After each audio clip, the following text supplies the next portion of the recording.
Hello, and welcome to COABE's Meet the Author series. During this time, we'll visit with the authors of our latest edition of the COABE Journal and find out firsthand from the author about what they wrote and why they wrote it. So I'm Olga Escamilla, and I'm a guest content editor for the Professional Development edition of the COABE Journal and past chair of AALPD. I'm very excited to introduce the authors of Promising Practices Around Teacher Collaboration to Improve Outcomes for Writing Instruction, Stephanie Sommers and Kristine Kelly, with ABE Teaching and Learning Advancement Systems, or ATLAS, in Minneapolis Adult Education. So at this time, I'll let the authors introduce themselves. Thank you so much, Olga. My name is Stephanie Sommers, and I have worked in the field of adult education for about 25 years.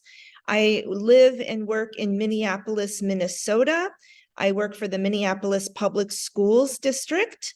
I am a writing instructor, and I am our adult diploma coordinator. And I've also been involved with PD at the state level for many years. And I co-designed and facilitated the study circle with my friend, Kristine.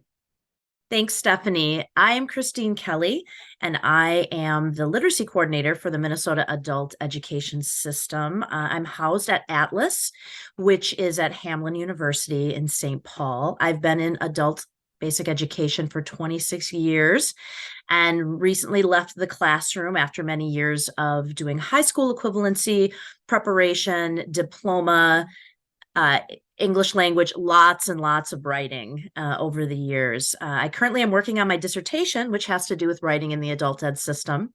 And I am a part-time lecturer for Rutgers University, and I teach other teachers who are learning how to teach effective reading and writing to adult ed students. So yes, when it came time to do this, I reached out to Stephanie because Stephanie has a great background in working particularly with ESL students with writing. And that was an area that I definitely needed some support. So it's great to be here. Thank you for joining. And so as we move forward with our talk, let me ask you some questions so I could get down to sharing information about the purpose. And so one of the questions is, why did you write the article for the COABE Journal? Yeah, so we developed a good model with this study circle. We spent a lot of time thinking about it. There were different directions we could have gone in, and we put a lot of time and effort into trying to plan something that could work for a lot of different types of teachers who work in a lot of different types of instructional settings. And when we were finished, we felt we had a good model that was replicable. And so we wanted to share that model in the hopes that other people in different programs, different states might be able to use our study circle with their students. Our experiences as teachers and PD facilitators here in Minnesota have told us that teachers are really hungry for time and space to talk about writing, and they love having an opportunity to connect with each other. This study circle was developed as a direct response to survey data that we got back and session evaluations over several years, letting us know that teachers really wanted this type of PD. Well, thank you. Thank you for sharing that. And yes, I agree with, in terms of the instructors and hearing their feedback, that's really, really important to provide what they are saying.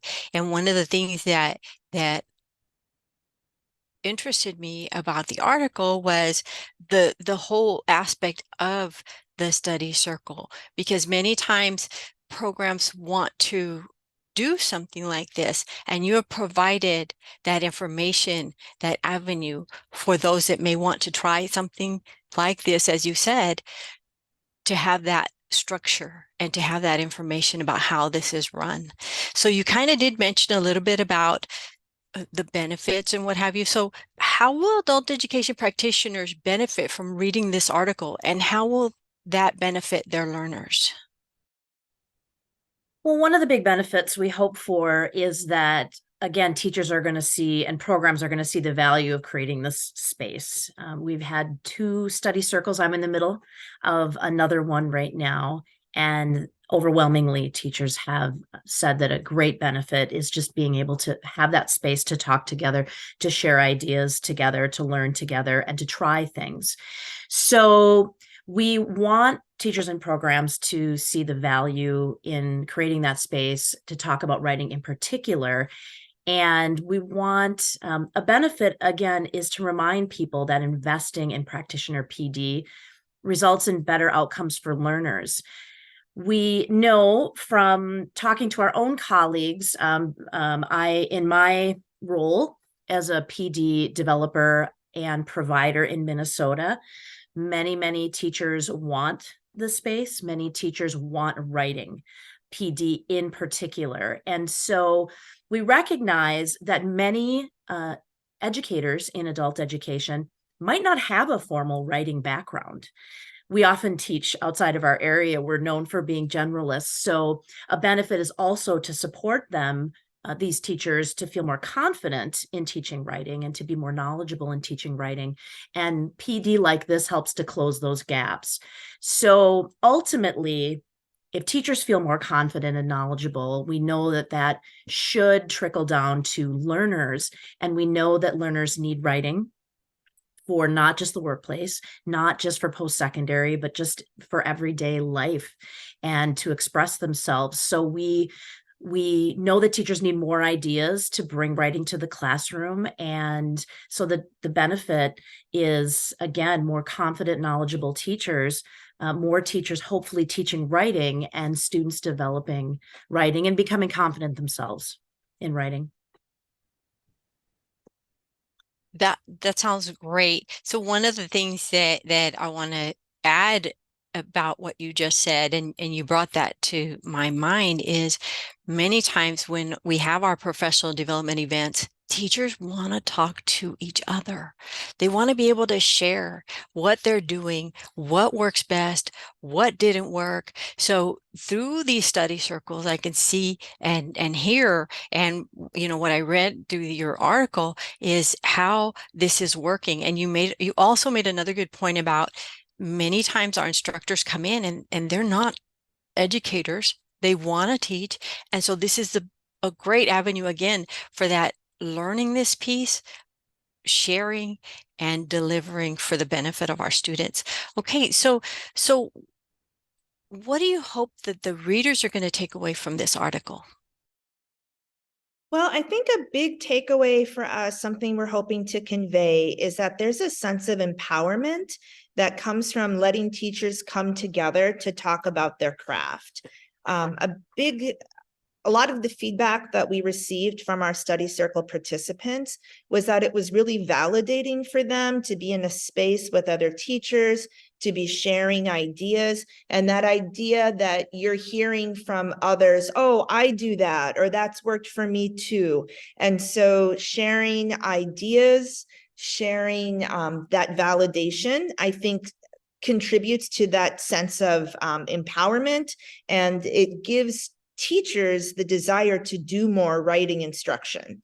Additionally, we wanted to let people know that PD and good PD can be developed as a response to a local need.